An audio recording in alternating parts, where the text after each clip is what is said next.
The Ukrainian President Volodymyr Zelensky addressed EU Parliament in Brussels this week, and he's calling on leaders to provide fighter jets and arms for the war against Russia. Why has this proven to be such a tough decision for EU leaders?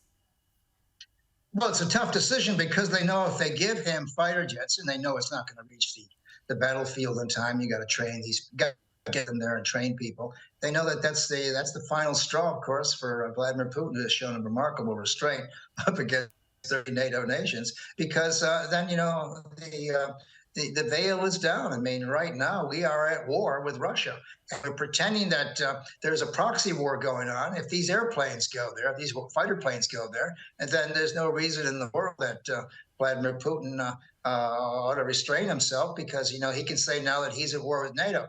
And the hint is this, Danica. He can do whatever he wants to Ukraine. He wants to use tactical nuclear weapons or something like that. And of course, Joe Biden won't do anything. He'll try to close the war down in 2 minutes. America's not going to go exchange Kiev, Chicago for Kiev, or New York for Kiev, but they have antagonized the hell out of Putin. Of course, what this does is it just cruels the end of this war. I mean, we're not going to get a diplomatic solution if fighter planes are on the way. And Danica, one final thing here. There's a dirty little secret that's finally coming out, and that is Ukraine has been a de facto member of NATO since 2014. All this palaver about them joining NATO, as far as they're concerned, they're already members of NATO. They just don't have a card to get through the door, the swipe card. But he demands a lot of NATO because they know that he's got them tied up in knots.